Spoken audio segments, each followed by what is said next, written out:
Once upon a time, in a land far away, there were some goofballs who had an idea for a podcast where you would pit two or more fictional characters against one another. One of these doofuses said, the matches should be based on who is the strongest. Another said, no, they should be based on who is wisest. And yet another said, that's silly. They should be based on who has the most scary, sexy fan art. And so they argued back and forth until finally a voice of reason pierced through the noise saying, friends, they should be based on whatever we want, and then we'll just yell about it for an hour. And so the friends agreed, and the kingdom was saved. Woo! Yay, kingdom. Welcome to Smash Fiction. Welcome to Smash Fiction. Welcome to Smash Fiction. Welcome to Smash Fiction. Welcome to Smash Fiction, the podcast where each week we pit two or more fictional characters against one another in a battle of strength, or wits, or decidedly unsubtle phallic symbols, or martial arts that tell physics and biology to go fuck themselves. Or breezing through the Turing test like the word search on the back of a Red Lobster kids menu. Or pew pew pew, pew pew pew. Or which fluffy little avatar of an all-powerful deity wants to tell me, Rob? Who's the most pussy little pussy in the whole wide world? Yes, you are. Yes, you are. And see who would win. And see who would win. And see who would win. Welcome to Smash Fiction, the podcast where we pit two fictional characters against Liz and wait and see how long it takes her to start hitting her head against the table. This week, Superman versus Goku.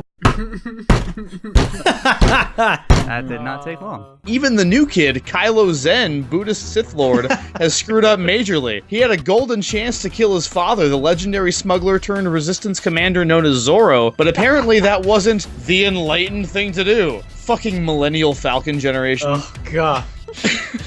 Oh, Miles, I love you so much. This is what we get for asking Miles to write a Star Wars intro. Well, Dorman says reluctantly, thou didn't really kill that one Colossus, remember? Thou arrived and it was lying dead, with those weird bat-shaped boomerangs sticking out of it, and the words, Doom was here, scrawled into its forehead. Doom! Sadly, I don't want to do this with you. Morden looks looks down at the script in his hands off stage. It's like, nope. Now for some facts. Spike!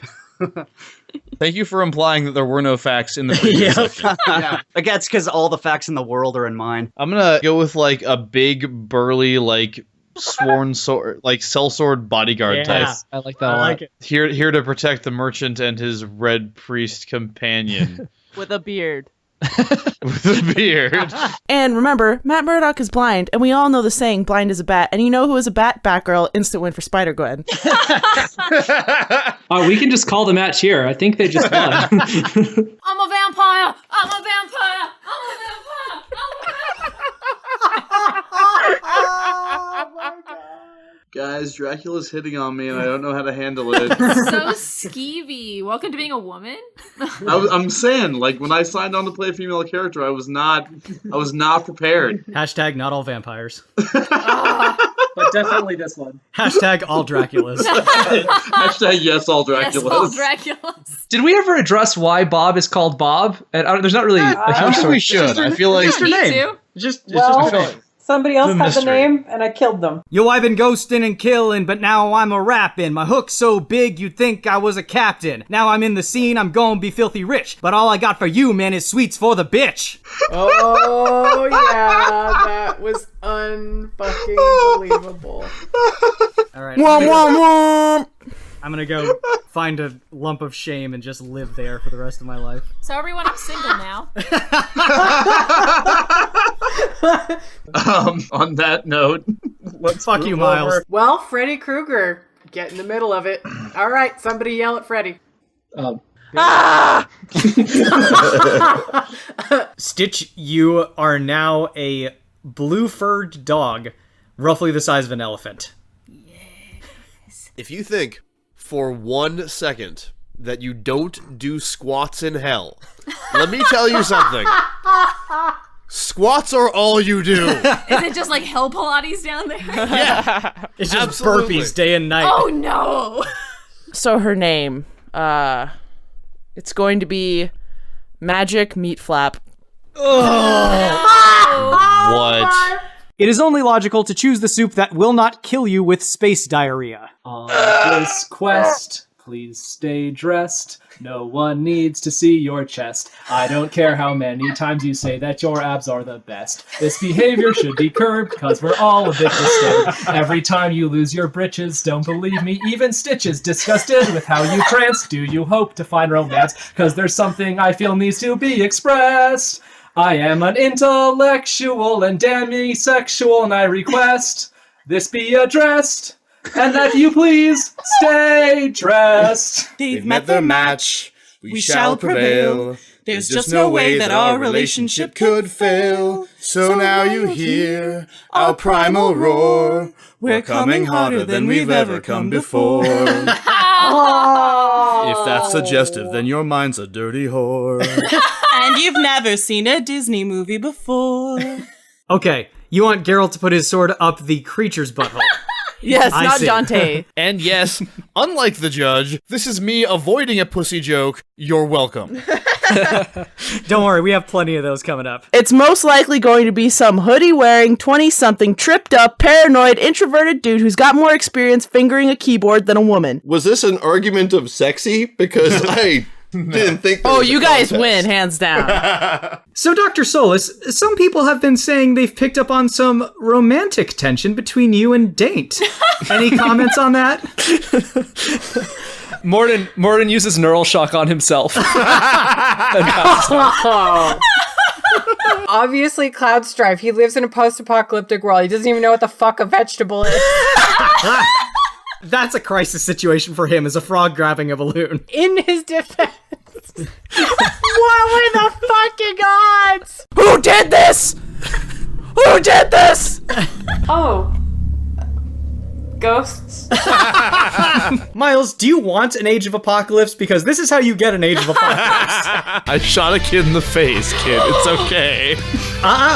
Miles, you shot a kid in the face because guacamole. I know Miles, he is, but why can't you enjoy things? Because things are shitty. You know what? His name's Jerry. Jerry the fucking Dragon Spearman.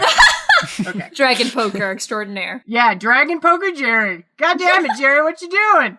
Poker this dragon. Fuck off, Jerry, you're crazy. Tell me, have you faced a Phyrexian Praetor before? I somehow doubt it. Didn't see that coming. If Aslan exists, then why is there Jadis and why is there suffering? And this is the kind of question that I have to answer in order to make a ruling on this podcast, is why is there evil in the world if Aslan is all powerful and he's Jesus? So Wait, Miles, let's get the last laugh. Yeah.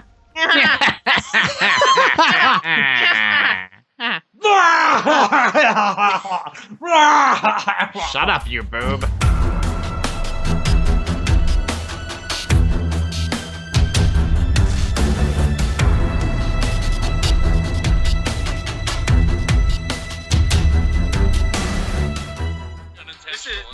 I mean, at some point we are going to have to stop listening to ourselves from a year ago. Yeah. Well, this could be like how we start the anniversaries, and then like in the third anniversary, we're like listening to a recording of this thing that we're saying right now and offering commentary on that. Yeah, we're not Krupp's last taping this, Colin. It's I'm not just happening. surprised you want to start the anniversary episode like right here and now, Colin. Is that what you're saying? Like you've already begun? That's what I'm saying. I'm adopting wow. my podcast voice. Can you not hear? No, I heard it. Maybe we're in the episode It's already. not happening. Oh my god, we've already arrived. No, we haven't. Yes, we have. We're here now. It's too late. All right. I guess we're here. We've done it again, listeners. We've continued to talk endlessly about nonsense for another full year. I don't know why you continue to allow us to do this to the world, but Yeah, why are you giving us money? I mean, thank you. Then. Yeah. Things Actually, really still aren't getting better. We are not getting better, but you guys are getting awesome, and we genuinely do really appreciate all the support that you've given us, especially in light of us, launching our Patreon and stuff. Thank you guys. And yeah, it's been great, and you just heard some things that we definitely said over the last year, which that's very true. Yeah.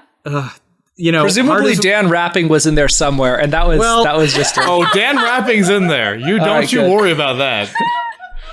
So anyway, We're gonna forget about all that. This is a new year, and the single instance of Dan saying "fuck" on this podcast. Yep. Oh, is that what he said? And I quote, "Fuck you, Miles." Yes. I feel like I deployed it at an appropriate moment. Yeah, you gotta make it count. Ripped that cord. Anyway, we reached out to you guys for some correspondence and questions for this 2-year anniversary episode, and you guys responded with even more than we actually got last year. So I don't know for sure that we'll be able to get to every question that was sent to us, but we'll do our best. Try, damn it. Yeah. If we end up running out of time, then we'll save the ones that we didn't get to, and we'll try to address them in future episodes or what have you. So let's see what you guys had to say. So I believe Liz is starting us off. Yeah. We Liz, actually rolled initiative to fucking figure out which order we're reading these questions in. Yep, we determined that at the moment Colin is suffering a dexterity penalty, and therefore I broke my fibula about a month and a half ago, so yes, I have a penalty to my initiative currently, which is why I will be going last. Is that better or worse? Like, I don't want to dispute Colin's placement as last, but is that better or worse than my knee hurting all the time? Well, I guess I should just take solace in the fact that eventually my pain will go away, but yours is there forever. Mine is permanent. Yes. That's true in so many ways. Liz, what question would you like to ask first? I would like to go with Addison's question. What is the most embarrassing thing you or the character you were playing have ever done during a role-playing session? Boy, oh boy. So, man, if anyone has been listening to League, I probably do the worst and most embarrassing things in the world. And I don't even remember how this came about, but obviously it's sticking Dante's sword in precarious places. Buttholes. The other thing, too, that I clearly remember is trying to sleep with Morgana in Dracula's castle. And That was beautiful, though. That was oogling at her feet. There's also a part of it that's specifically for Bob. Let me read it. And for the lovely new to RPG's MeganBob, what is the most embarrassing thing you have ever written? Oh. Or if you would prefer to maintain your mystique, the most embarrassing thing you've ever read. I mean, I'm sure there's some fanfics in there that... You know what? I'm not going to talk about that one. Definitely not going to talk about that one. There was this period of time in the Harry Potter fandom in which it was called the Filch Wars. I know that sounds fucking made up, but it was a thing that happened in one of the darker message boards. No, it wasn't. It was a fucking repository of fanfic. And in it, for some reason, people were like angrily writing Argus Filch sexy fanfiction. And so it was just a series of people writing fanfics where Argus got with people who... I don't want to say we're out of his league, but I think we're certainly not the people that one would picture Argus Filch with. And so I read a bunch of that. What did you do, Bob? But no, there was another. The one that I was talking. I didn't write those. I just read them. I stand by everything I've ever written. Stand by it. I just watched the crime. I didn't participate. Yeah. The one that was... So there was another thing that the Harry Potter fandom did called a Fuck You Fest. I mean, as you would imagine.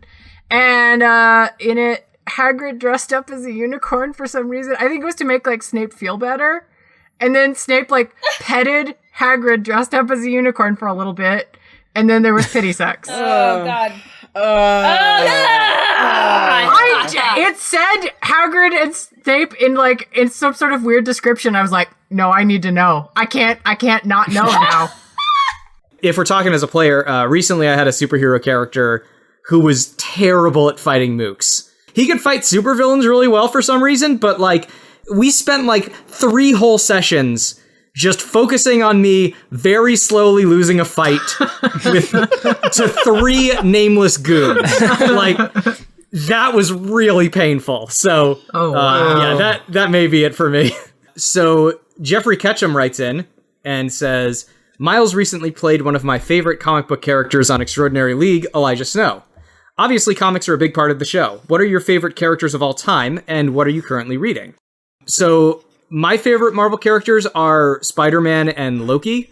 Although I have a weird soft spot for Darkhawk, 90s hero Darkhawk, as certain... Man, he's been downgraded to a weird soft spot, huh? He used to be your declared favorite superhero. Yeah, he's not even on my top 10 anymore, to be honest. But wow. But he had to find out this way. And in all fairness, I was wearing a Darkhawk shirt during our Patreon video. Yeah, for sure. My favorite DC character is Death, as she appears in Sandman. But Sharon is nodding her head vigorously right now. I also really like Darkseid and John Constantine from DC. In other comics, I'm a big fan of the character of Invincible, and pretty much every character from Saga, as you know, you can probably guess. I'm actually reading a lot of comics right now. My favorite titles at the moment are Batman, Saga, The Mighty Thor, US Avengers, and The Unbeatable Squirrel Girl. The funny thing about this is, like, Dan didn't even read that question beforehand. He just has this shit ready to go, just in case someone asks him what comics he likes and what comic book characters he likes. Well, Miles knows this from personal experience. I do. We were in line at a ride for Universal Studios when me and you and Kit and Sharon all went. And it was like a 4-hour line for the fucking Transformers ride or something. And we were talking about our favorite Marvel and DC characters, weren't we? Yes. As I recall, I ultimately came down on Molly Hayes as my favorite comic book hero. Heroine. I believe that's correct. I'm a huge Runaways fan, but I think Molly is my favorite. She's this tiny girl who's really strong, and then she gets sleepy after she's strong. I don't see how you can't love her. Yeah. And she defends the Kingpin when people call him fat because he, as she says, has glands. The best line. Dr. Doom, obviously. Doom! Is one of my favorite characters of all time. Huge X-Men guy. Cyclops is the best. Fight me.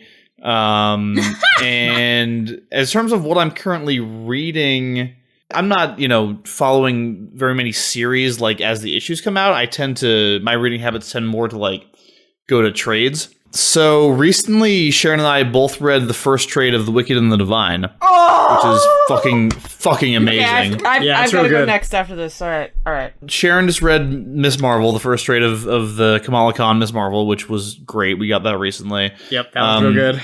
Trying to catch up on all new X-Men and all new Wolverine. I do keep up with Saga. And then I could have said Rat Queens a couple of years ago, but I no longer keep up with that because I don't think it's really very good anymore. I would say Fight Me, but I'm not up to date on Rat Queens, so I cannot speak to that. Just stop after the second arc, man. All right. It's all downhill from there. I should mention also that on Dan's recommendation, I started reading the Fantastic Four, the Jonathan Hickman Fantastic Four run, and I can safely report that they are still the Fantastic Four. And that's about the extent of my feelings on that. That's really nice for them. When you think of comics, you think of Marvel, you think of DC. The only Marvel character I truly care about is Wolverine. My favorite run is 2005 Wolverine, when it was just him single, okay, tank top, jeans, love it, okay? Hairy, amazing dude. Anyways, from Top Cow, I really like the darkness. That's just good. Check that out. And then, as Miles said... He hot. Yes, Jackie Estacado. He's a hot Italian man.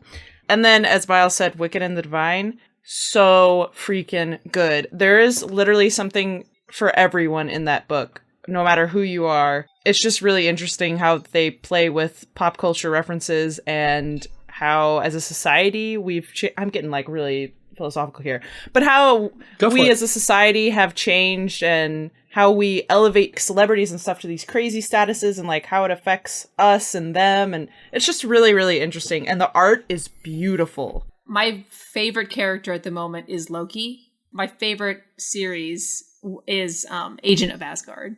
I just love how they reinvented Loki as that kind of tragic, really wants to be good, but isn't good at being good. Does bad at being good. I also love Squirrel Girl and fuck anyone who hates it.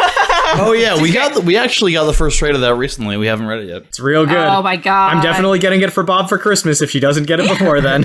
So I was reading that. I have to catch up. And I think my current third favorite character is America Chavez. Yeah, she's great. Yeah. Please see our Twitter for excellent photos of Kit's cosplay of her. I was the only one in that particular outfit. I definitely picked the harder outfit to cosplay. Yeah, for sure. My favorite comic characters of all time is pretty much everyone in Watchmen. I don't know. I like Hellboy a lot. I like a lot of people a lot, but not a lot in the big two. More like other stuff. Rat Queens is great. I don't like you, Miles.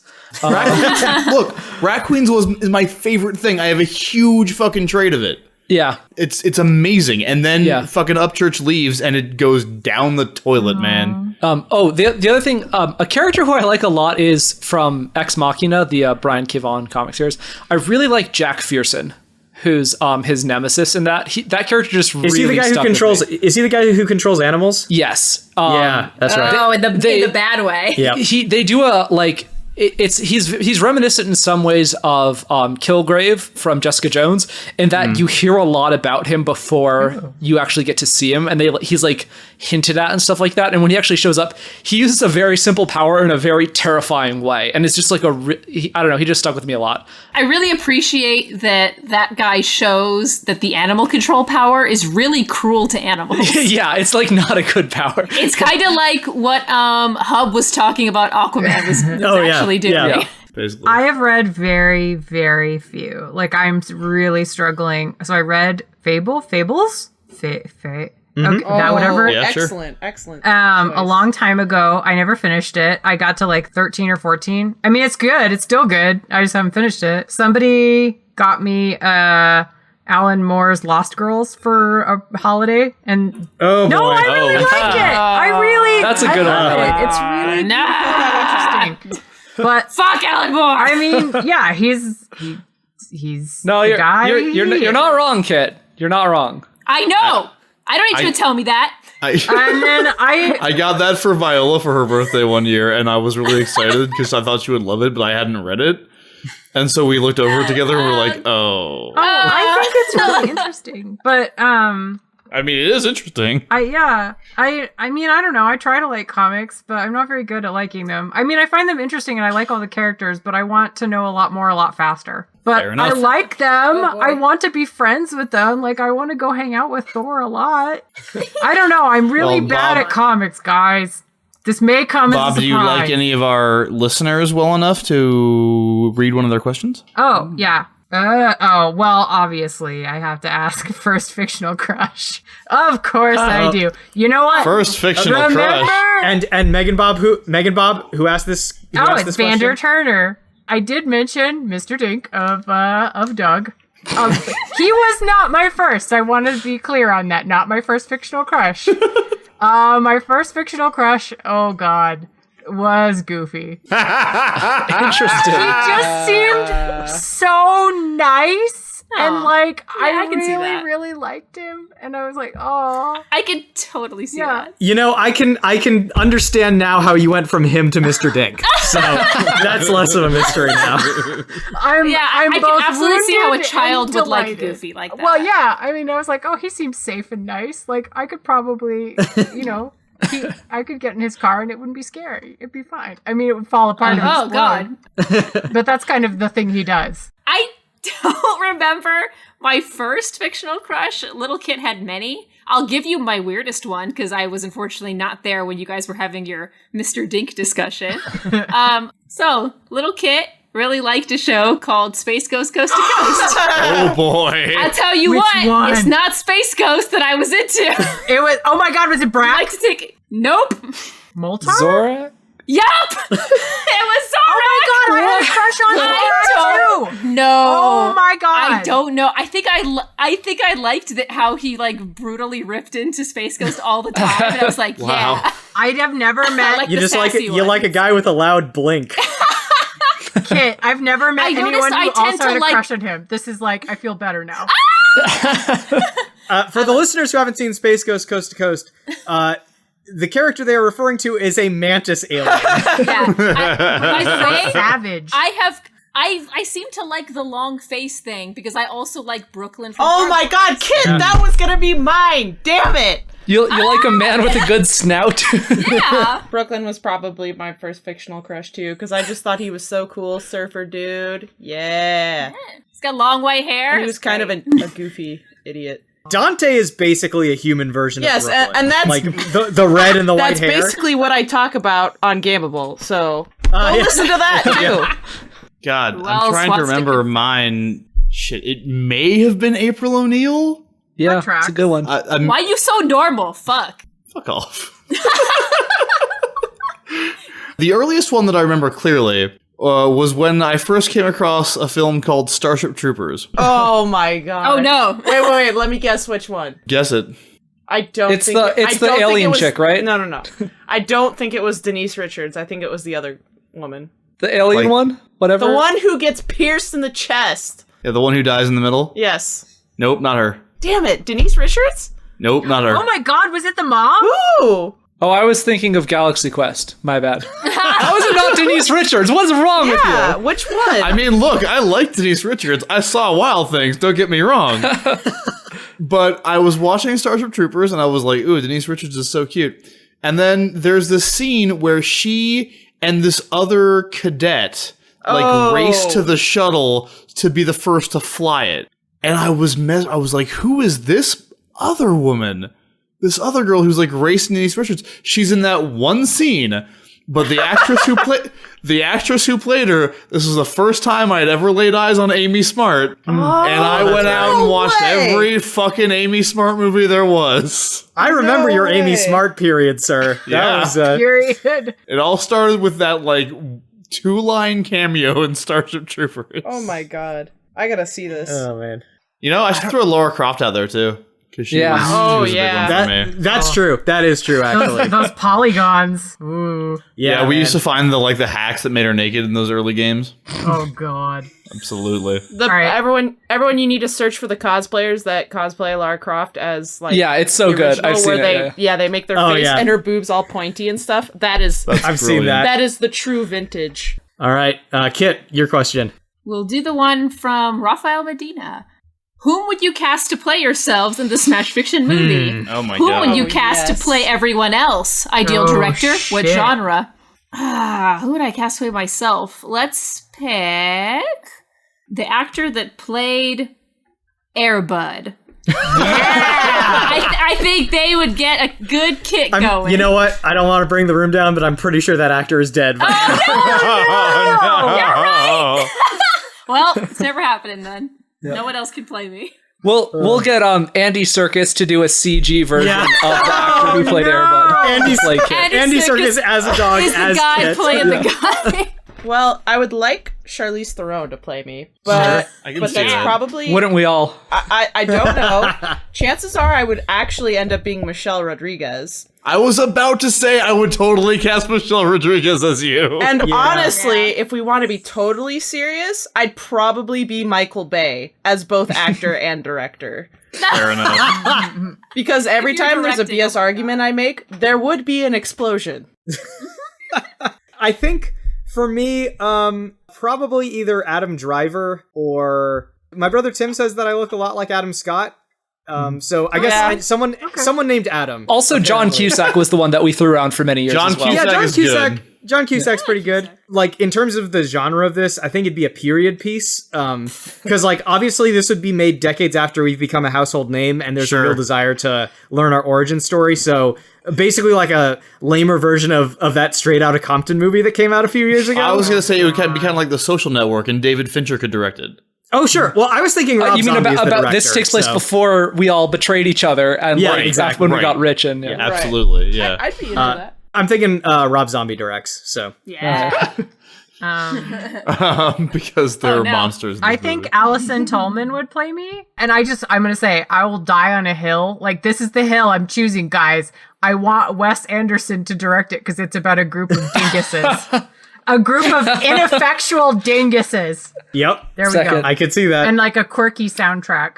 What I would like this movie to be, I think, is like, it's the movie about how, you know, after the podcast got all famous, we all like split apart, right? And went our separate ways and kind of had less success, you know, apart than we did when we were together, but haven't quite realized that yet. And have to come back together when, for some reason, all these fictional characters start invading Earth and just attacking everything. And we have to we're the only ones who can stop them. Yeah, we have to use our superior knowledge of how to defeat them to save the day. There was a time in the not too distant past when I believed I had successfully escaped the Kevin Smith comparisons. However, the Kevin Smith comparisons I think are once again appropriate. No, I know the person who should play Miles is definitely Mark Maron. Oh wow!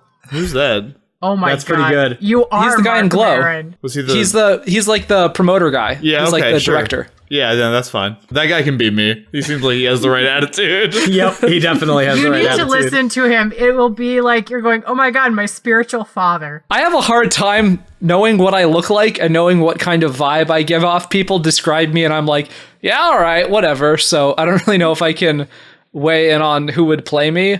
I also have all my weird like gender stuff and like I don't even know where to start with casting somebody who can I guess encompass my multitudes. Sure. The person who played Nomi in Sense8 might be good. Kind of looks like you. The one like trans actress that we can think of. I mean, apart looks from like you Laverne too. Cox. Yeah, for sure. No, I don't know. Yeah, it's weird because like I guess this is a question of what point in my life this is taking place because I'm I don't know, a year from now I might look very different. But right now I guess Robert Downey Jr. of course, you know, because there you go. Absolutely. Perfect. That's it. And in a year Aubrey Plaza. Oh wow! Oh my god! Okay, Colin. That's quite a transition, dude. Yeah, I was gonna say, in a year, I'm gonna marry you. So, Mr. Man 334 asks, out of all the sitcoms in history, which group of people from them would best become a superhero group like the Avengers? That's a good question. I spent more time thinking about this than I would care to admit, but I think the obvious answer is Community. Oh, okay. Yeah. That's actually a really good point. They've got all the right tropes. I mean, you've almost got, personality-wise, you've almost got the Avengers, like, right there. You know what I mean? I just think that... Plus, you've got Pierce, who's right there to always act like he's about to betray them. Abed could be on the Avengers, like, as they exist. So, you know, he could contribute. So I think that's the best answer there. I was thinking about this, too. I considered Gilligan's Island, because, like, there's a dude there that makes a radio out of coconuts, and so like I'd kind of like to see a coconut version of Iron Man. But I was considering the Banks from Fresh Prince. I was considering the people from Scrubs, but I think I'd actually go with the Bluths from Arrested Development. Oh wow! Because like, so you got Michael as the Captain America type. You have George. So like George Michael would be Bucky. I think Job would obviously be Doctor Strange. So Buster, I think would be the guy who thinks he's the Hulk. You know, I'm a monster, etc. Right. I could see Tobias as an Iron Man type who never wants to be completely out of his suit. Yeah. I think maybe would be. So we have a coconut Iron Man and a denim Iron Man. Yes, exactly. I think maybe would be a Black Widow type, seeing as she has like so many alternate identities already. And Lucille is just the witch, not the Scarlet Witch? No, I was thinking Lucille would be their Nick Fury. Because at the very least, like the eye patch could cover up her creepy wink that she does. Who's Lindsay? I honestly don't know about Lindsay. Maybe the Wasp, because like her mom cuts her down so much. Oh, yeah. Ouch. But I don't know. Like, I'm just entertained by the idea of Bob Loblaw being Daredevil, I guess. Yeah, no, that's a good pick. I thought about this a lot, and the Golden Girls. Yeah. Oh shit, yeah. Because first of all, they'd be undercover, because who doesn't like a nice looking granny? You know, maybe she'll give you some Werthers. And they've got 50 times more human experience than anyone else. And the worst civil war they would get in is who borrowed whose pearls. So they're set. And plus, what is more terrifying than a bunch of grannies suddenly gaining superpowers and putting their foot down on any shit they get in the world? Nothing is more terrifying. I want that. There you go. I'll go with Tyler Fullman's question. I was wondering if any of your opinions changed on characters after representing them in a match or playing them in an Extraordinary League. This was a really interesting one. There have been a few things and a few characters that representing them or playing them have sort of either made me like them more or made me realize that I like them. And all the characters that I've represented, and the ones I've played in League even more so, have a very special place in my heart now. I didn't really care that much about Morden when I started playing League. I thought he was cool, like among a lot of Mass Effect characters who I liked. I picked him for like party balance reasons and stuff. But I've now developed a huge fondness for him. Also, like, you know, of course, this show introduced me to Rick and Morty. Like, being on Smash Fiction introduced me to Rick and Morty. So, like, that's just awesome. I don't know. What do you guys think about this question? I feel pretty similarly, because I liked Stitch, but I wasn't, like, a fanatic about him like I am now. Dan and I, when we were watching the movie, Dan was like, "Oh, that's a Kit character right there," because we've done League before privately, and I was like, "Yeah, okay, maybe I'll like play him in League." And yeah, he's 100% a Kit character. Yep. I play Feisty Smalls. Also, Kit, I just want to point out that the way you said that we do League privately sounds a little I mean, anyway, I don't play Stitch for that one. And I will say, as for like the regular matches, I really liked Godzilla when I was a child.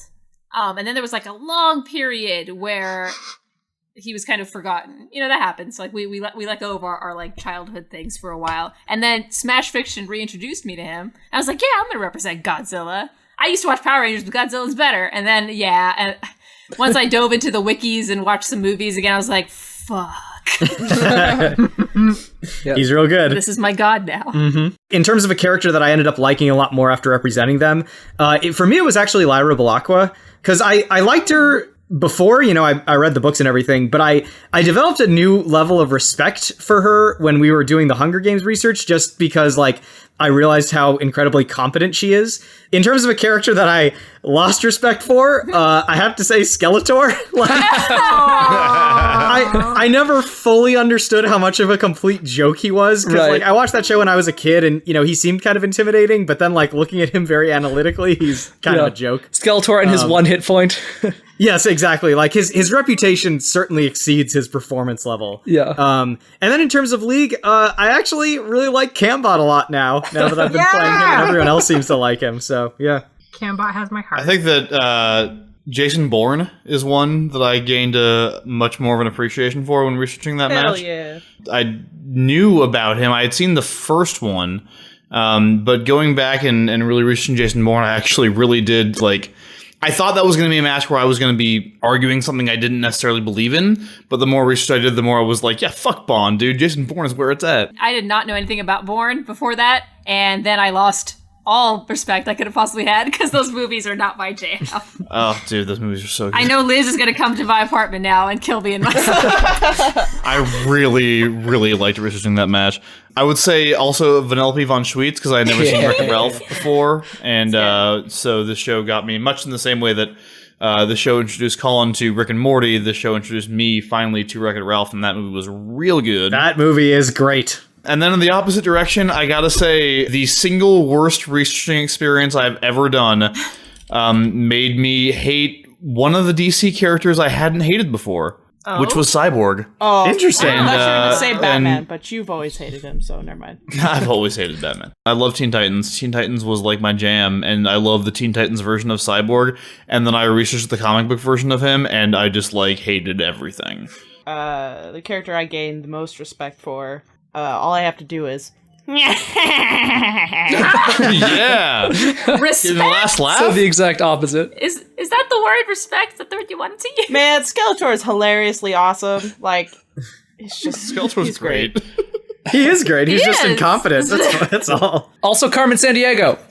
Oh, Carmen Sandiego, sure. She's so great. Absolutely. Yeah, she I is. definitely lost respect for Waldo during that match. yeah. I lost respect for Dan. Nah, man. I was wowed by I should not remember Waldo could do some of that shit. I know he was like a fucking Time Lord. I didn't think about that. Time Lord. You know what? The Superman Goku one, I did not care at all about Superman, and it made me care some about Superman. All right. Well, that's impressive. And also, It's pretty hard for anyone to care some about never, Superman. I had never, ever seen an episode of original Star Trek until we did Morton Solus versus Spock. And you know what? Oh, nice. Spock's real great, guys. Spock's real great. Yeah. Spock is awesome. He sure is. God, he's just real nice. He was one half of the duo that spawned Slash Fiction, so Well, you know what? You owe him a great debt. I can talk about the history of Slash Fiction. It goes back much further than that, my friends. 'Tis a dark tunnel. All right. Good. Yeah, I but think we have our bonus but- content for a future But episode. he had elbow sex with a Romulan. I mean, so yeah, there's let's that. not take that away from him. Oh. Bailey Spardelati. Yay! Spardelati. Italian, okay. I also want to guess your favorite Magic the Gathering colors. Bailey, come stai?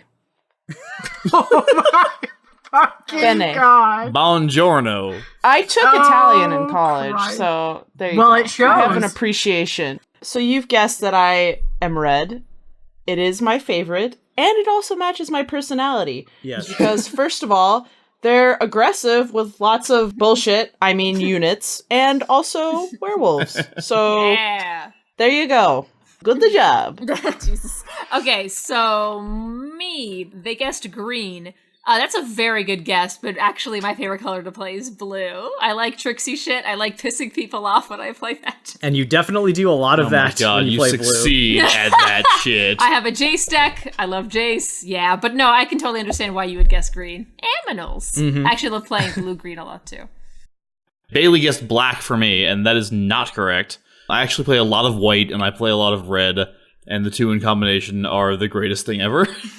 Bailey guessed that I was blue. While I consider my personal color identity to be white and blue, what does that even mean? You have to understand the flavor, which you defiantly Each color has refuse to like do. a philosophy. Yeah. Yeah. Oh, okay. Yeah, no, I refuse to do that. Yeah, that's what I thought. So don't worry about it. Yeah, I consider my personal color identity to be white-blue, but in terms of colors that I most like to play, I most like to play with a 5-color deck, because I'm ridiculous like that. But if I have to play just one color, I choose black. Wow. Isn't that weird? Doesn't that feel like totally opposite of Dan?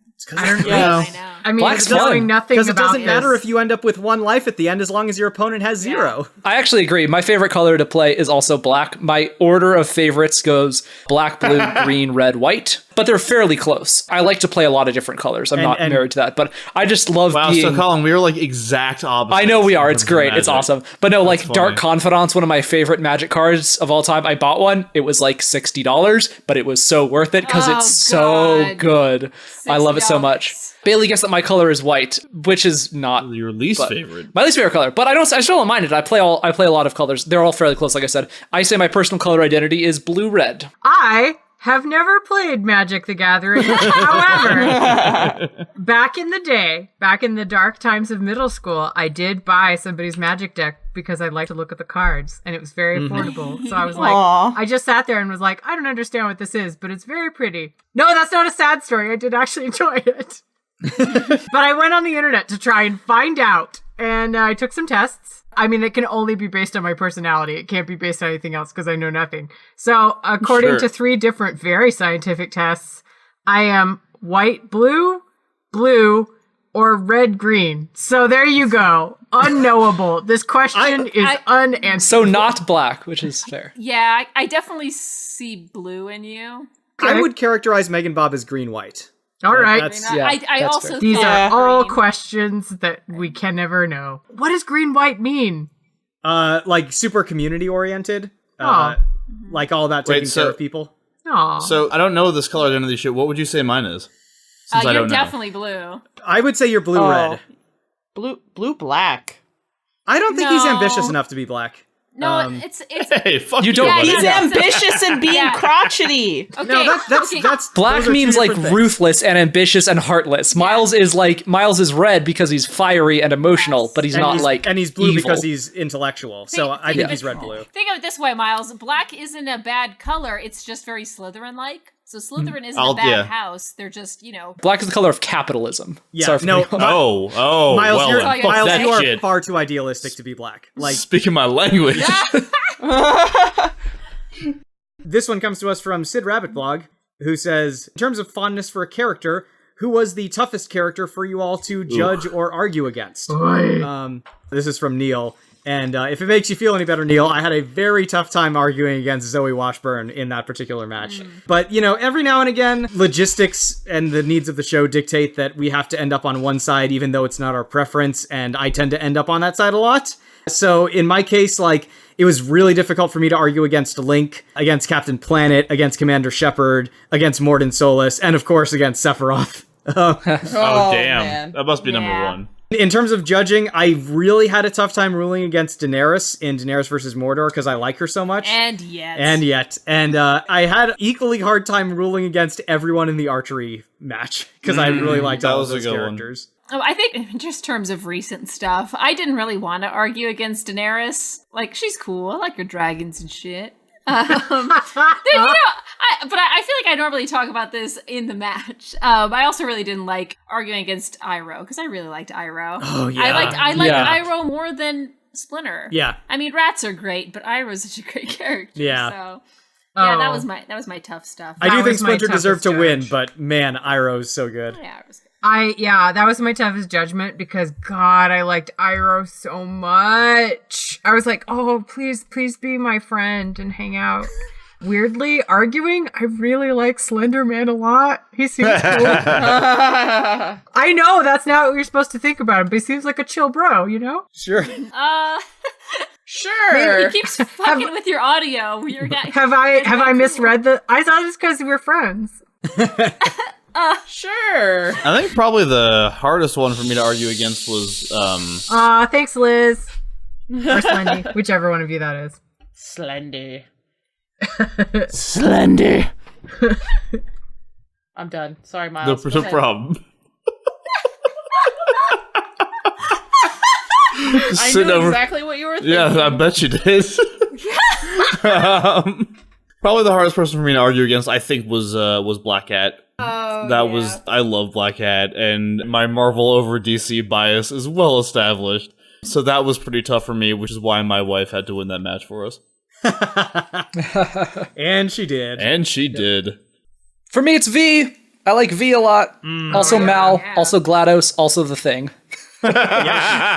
Sure. The hardest match for me to advocate with was having to go against all the Bond girls because it was just like the best match ever. And it was really hard for me to judge the Blizzard villain contest, especially after that lightning round, which was just... That was so good. So good. And Baldur's Gate versus Dragon Age was hard for me to judge too, because again, what a great lightning round. Yeah, it was pretty good. I liked that one a lot. Yeah.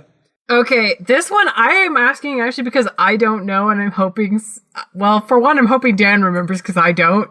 So Nate Swanson asked, where did you all come from? Where did you meet? Some of you are siblings, I guess, and someone is married to someone else, but I can't keep it all straight. Yeah, I genuinely do not remember how we met, Dan. How did we meet? I know it was in college. Basically, Colin and I are siblings. Although, we occasionally fight like a married couple, but that's few and far between, thankfully. That's siblings. Kid and I are married. What? Yeah, I know. That fucking happened? Surprise! It's like, what? Surprise! Well, the rings are nice, I guess. We met through a friend. I met Miles and MeganBob in college, separately, in separate colleges as it happens. Yeah. Separate states. Yes, and Kit met Liz through work. In the lunchroom, and we exchanged phone numbers on pieces of paper towel. You remember? I don't remember at all. But yeah, in terms of MeganBob, I actually specifically remember when we met. Really? I don't know how much you want me to say about it.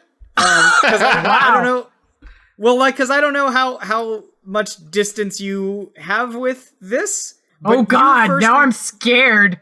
Well, you ready to cut this out, Miles? You first reached out to me because you had a crush on me. Oh my God! Oh! Wow. No, but I knew you resist this. Hey, Bob, I didn't realize you had the same origin story of meeting Dan that I did. No, but I seriously thought that I knew you before that. Did I not? I just fucking reached out to you. God, past me was baller. Yeah, Man, Bob, once upon a dream, right? We just we knew of each other. Wow. Just because we would both hang around the theater department. But then, at some point you reached out to me, and that sort of thing. So we just ended up becoming really good friends after that. No, I think I told you because I was like, oh, once I tell you, my crush will die, and then it died. Yeah. That's awesome. I mean, Because, you got to know him, right? No, and then you just learned. Exactly. Wow. I'm kind of want to go back in time and high five me. Just for being hey, you. Yeah, I think you're hot. All right, great. Kid, I believe you're next. Oh shit, I have no idea. I was so focused on that juicy conversation. This is from the You, Me, and Duffy podcast. There's a couple episodes that have sort of brought this up. Wow. Yeah. And the question is, are any of you devout? I went to Catholic school for 4 years. I was raised Catholic, but pretty quickly became agnostic. I think as I've gotten older, I'm becoming more and more atheist, or I just care less. I personally don't feel like I need faith. I have nothing against faith, and I actually hate when people bash on people who have faith. Yeah. You do you, man. Like I told the You, Me, and Duffy podcast, my motto is do no harm, but take no shit. Yeah. That's my... The word of the kit. Yeah, I'm pretty much right there with you. I wasn't raised Jewish, but I'm technically Jewish. I don't practice. I'm not devout at all. I have the word atheist tattooed on me. Oh Jesus! I never noticed that. Yeah, well, I mean, you haven't seen me shirtless, so it's not something you would notice. But where is it on you? It's on like my left shoulder blade. I thought it was We've seen you shirtless, Miles. We've been in the pool with you. Oh yeah, that's true. Well, then you would have seen it when we were at the pool party. But I don't know. Yeah, it was there because I've had it for years. I'm much less of an atheist now than I was before. Oh, wow. We had a debate. I was actually the president of the Secular Student Alliance at NAU when I was in college. And we had a debate with one of the Christian clubs on campus, and it was a very nice, friendly debate about stuff. And I kind of made my case as to how I felt about religion, because I'm right there with you, kid, very much so. And people should do what they feel they have to do and what they feel is right. And just don't be a dick. Don't be a dick. This Christian guy comes up to me and he goes, I listened to what you said, and you're not an atheist. I was like, I'm not. He says, no. What you are is a contented agnostic. I said, what the fuck is a contented agnostic? He says, you don't know if there's a God and you don't give a shit. I'm like, yup. That basically sums it up. So Neil and I are both, atheists, and I was raised, I don't even want to say Protestant because that makes it sound like there was some organization around it. It's that my parents periodically felt like maybe they should take me to a religious place and just picked one. So I went to every single one that was broadly Protestant. So I've been to just Presbyterian and Lutheran and Methodist and just everything. I mean, I was raised Presby-Lutheran from The Simpsons. Right. But yeah, we've definitely talked about going, oh man, we should get an altar to Athena or something just because fuck it, man. Get an altar. I know. I really want to offer fruit to something. Yeah. That part of my brain is real active.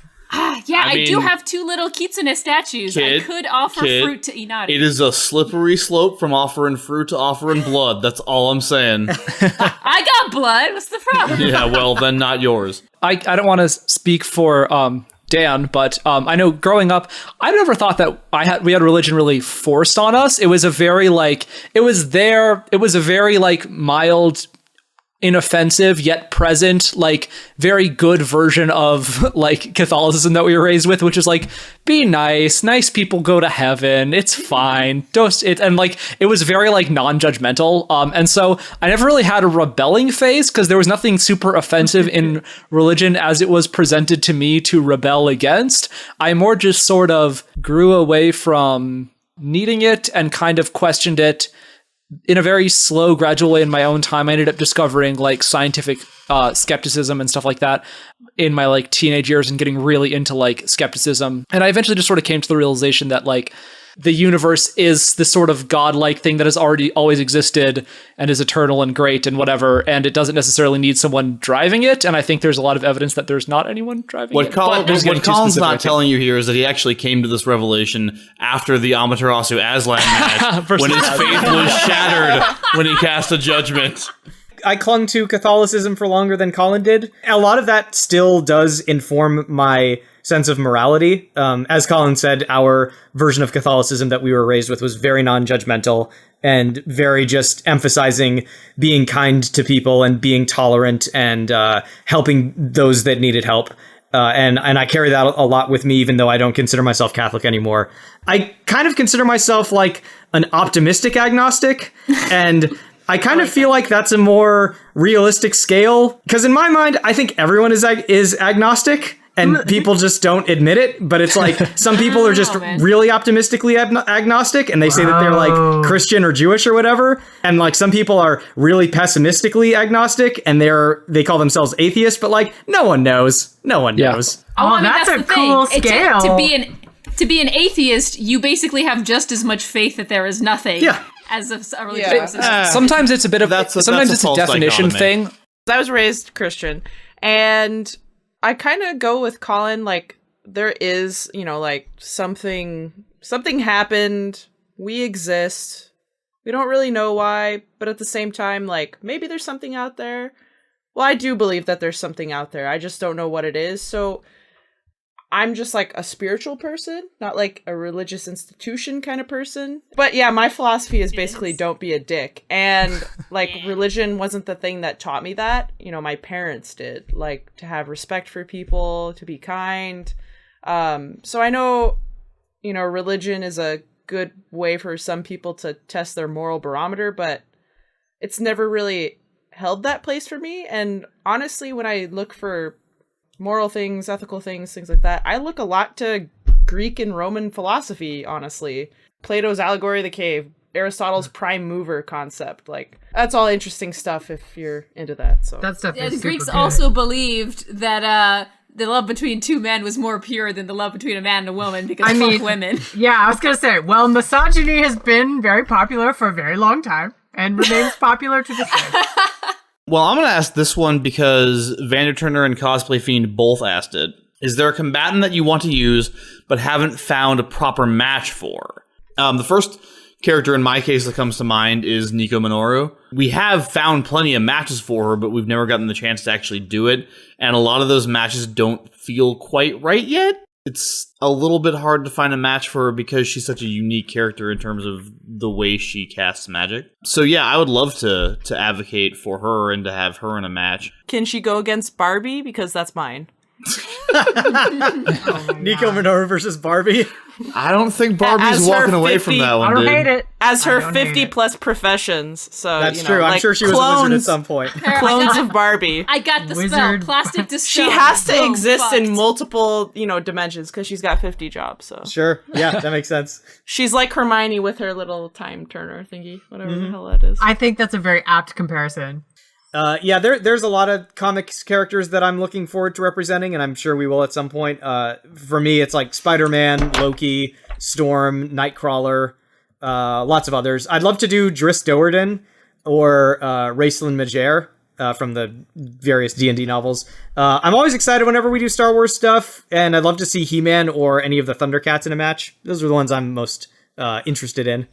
For me, it's the one we've been talking about a lot is Steven Universe and or the Crystal Gems. Like we've been talking about those, and the thing is like, okay, second episode we did Power Rangers, and I didn't do any research for it really. Like I didn't do as much as I should have, and that match I didn't feel like I did them due.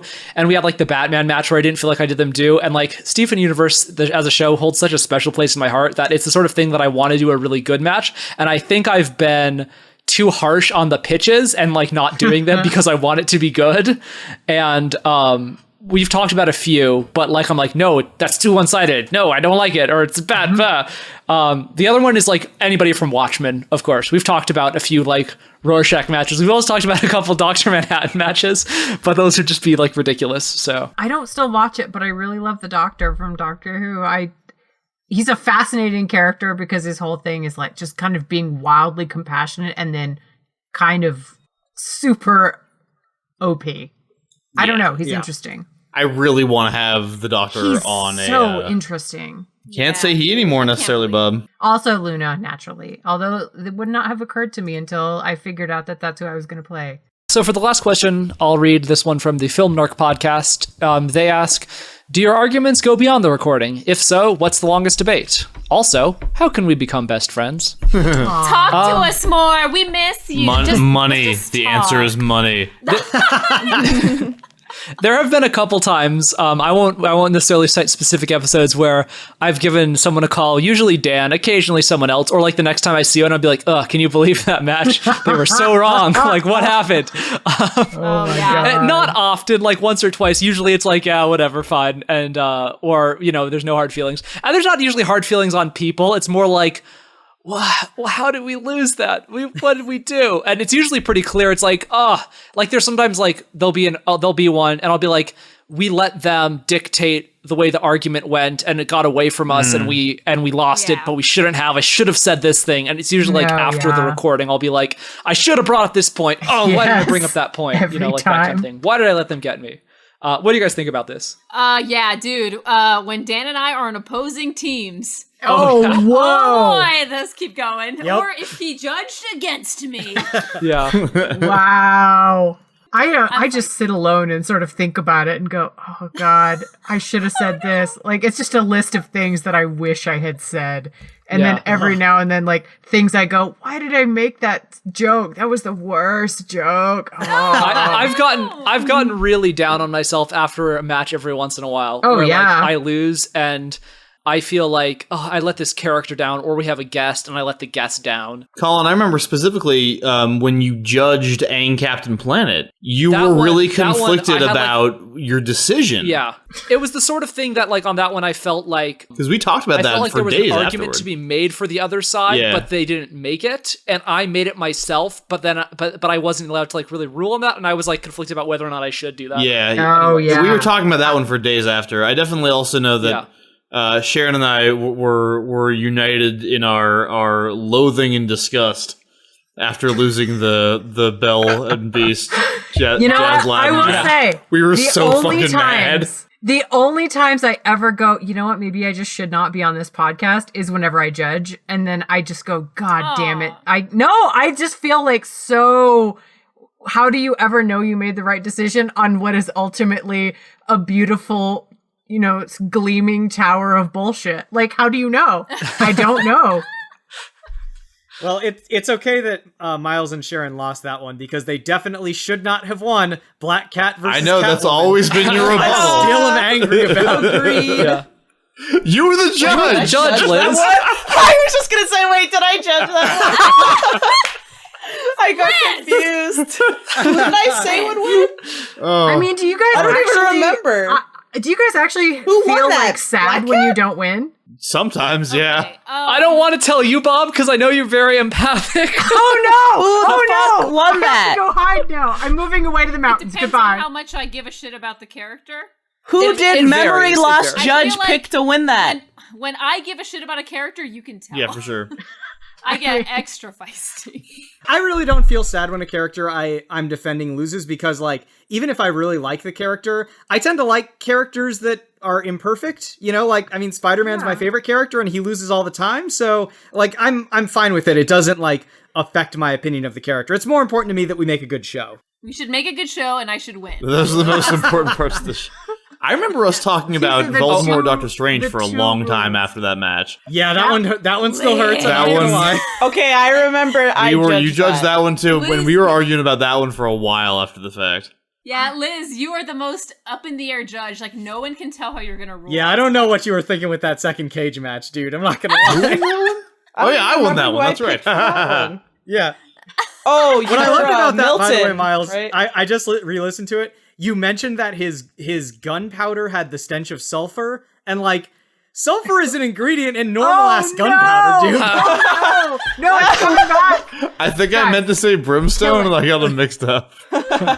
Mine is Batman versus Dr. Doom because literally every time Miles and I say Doom is just shoving that into Batman's face. Goddamn Okay, right. can I say... Doom! Fuck! Can I say that is probably the only match that I feel like I let the character down? But that was like probably because it was one of our earliest matches. Yeah. I didn't really know how to do the thing well. I felt that about a lot of our early ones. Did you yeah. let Batman fall to his Doom? Right. I did. What happened? I did. We did not get through nearly all the questions that were sent in, and we're very sorry. But I think we're gonna read them like in later episodes, probably during our thanks section. So we'll sprinkle them. You will get your question read if it was not read on this episode. It's just there are so many of you now, and we talk a lot. So Thank you for there being so many of you. yeah, the response to this episode was amazing, and we really appreciate it. Y'all are the reason why there's so many of y'all. Yeah. Bless your hearts. Yeah. Thanks for all the support you've been showing us. Our first year was great. Our second year, I think, was even better. I really appreciate all the love and the support that you guys show us. It means a lot to me. More like Star Trek than Archer is what you're saying? Yeah, exactly. Precisely that. Yes. Gotcha. Also, for my yearly, I'm going to start some yearly penance. Sorry for the accents. I mean, you're not gonna We didn't even get to the doing question that was specifically requested you read in an accent. Well, that's because I need to practice it a little more. All right. Although I will point out, you did do a terrible accent in this episode. Well, now I have asked for forgiveness. The penance continues. That is how that works. I thought we were the Catholics in this. Oh my god, Dan, you beat me to it. Thank you, everyone. Thanks. All right. Bye, guys. Yay. We love you. Cool. We do. Like, I was gonna say next year, but not really. Next week. Bye. The next year of us. Eat See your you in our vegetables third year. And drive safe. All right, great. Tell me what to do, Bob. Tell me what to do. No, it's important.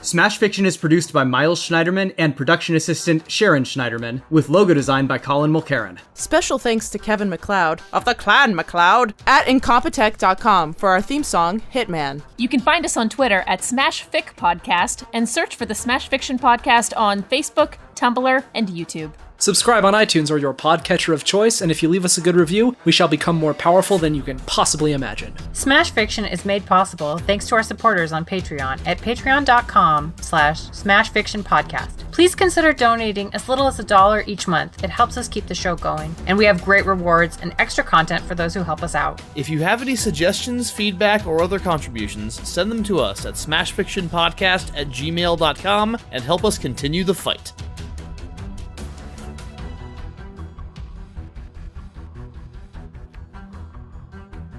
I guess that's it for us. Oh, well, but how Can I say the jokes that I didn't get to include in the episode? Sure. One, when we did the Kirk versus Shepard match, I said the word sabotage and I didn't pronounce it sabotage. Yep, good joke.